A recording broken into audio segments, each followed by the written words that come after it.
Мангальчик номер 1.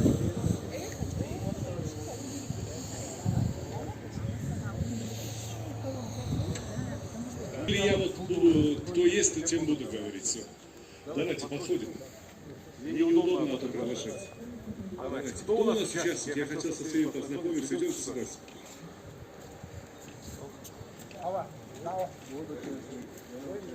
Давай будем знакомиться. Как зовут? Мирзахид. Мирзахид. Когда ну сын? Земляк наш, это с Узбекистана парень. Слышишь? Меня зовут Абу-Бакр. Абу-Бакр, молодец. Хорошо. Следующий что у нас? Мовса. Молодец. Оператор? Уходи. Где шашлычники, где? Кто кебабчи, где? Хорошо.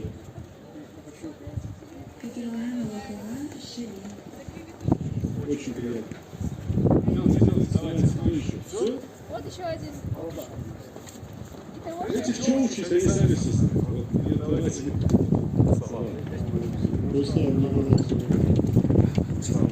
Где var?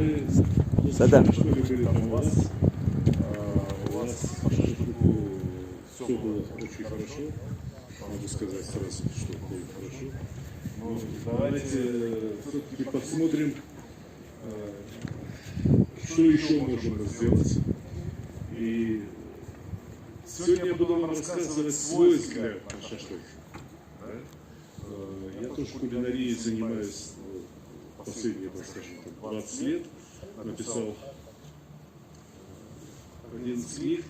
Сейчас следующая книга, эта работа идет над книгой о чеченской кухне.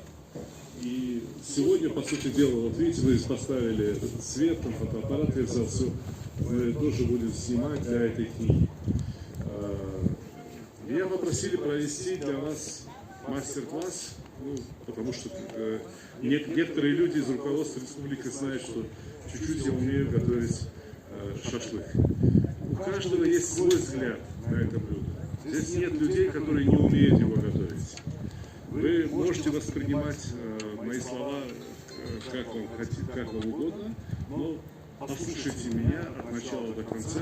Если что-то вы потом будете применять, то это будет очень хорошо. Значит, я хотел бы, если кто-то есть, ребята, с свободными руками, подойдите сюда, пожалуйста. Я тоже хочу уголь разжечь. Если кто есть, кто может мне помочь? Смотрите, да, половину мешка сюда посыпьте. Половину много даже, 30%. Чуть-чуть сюда, вот чуть-чуть, а почти что полностью заполнить. И у кого-то мы отложим горящий уголь, положим, чтобы разгорелся.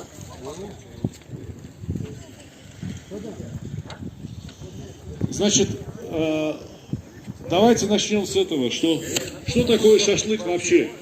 Это мясо приготовленное, и с этого угля у нас получится хороший шашлык, потому что это настоящий дрова. Слушай, эхо такое идет. Мне так. Идите сюда поближе лучше, чтобы я слишком громко не говорил. Подойдите поближе, чтобы я громко мне не говорить. Я буду лучше так говорить. Многие, значит, говорят, что вот, уголь я сожгу, дрова я сожгу, и у меня получится настоящий уголь. А вот этот вот уголь из каких дров? Их на заводе, что ли, сделали? Это тоже дрова. Их сожгли. К сожалению, я не знаю, как здесь в вашем регионе. Вот в средней полосе России, где я сейчас живу, где я работаю, с углем, с качественным углем плоховато. Почему? Потому что это просто в воде тонет тоже. Настолько тяжелая, почти как железо. Понимаете, с нее уголь будет еще лучше. Теперь, правильное получение угля. Как делается вообще правильный древесный уголь? Строят специальную печь, углевыжигательную печь. Большую, несколько кубометров. Туда ее закладывают полные дрова. Зажигают огонь.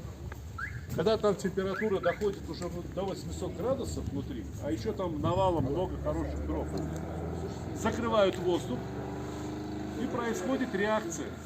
В древесине есть уголь, сам углерод, то, что химический элемент, углерод, сам уголь. И там есть какие-то другие химические элементы, смола есть, то, что запах какой-то дает, да? Когда 800 градусов, печку закрыли, воздуха нет, гореть не может, но смола из древесины вся выходит. Вся выходит из древесины смола, вниз стекает. Потом, когда остынет, через несколько дней оттуда достают этот уголь фасуют в мешки, и этот уголь продают. Если мы просто сейчас возьмем, сожгем, начнем жечь дрова, у нас вот полный этот мангал сделаем, а там угля останется мало. И то этот уголь будет нехорошо прогоревшим. С него смола хорошо не выйдет. И эта смола, она потом превращается в газ, когда нагревается. И отсюда появляются языки пламени. Язык пламени, потом говорит, давай солью будем посыпать, давай водой будем поливать и так далее. Если хороший уголь, ничего этого не надо.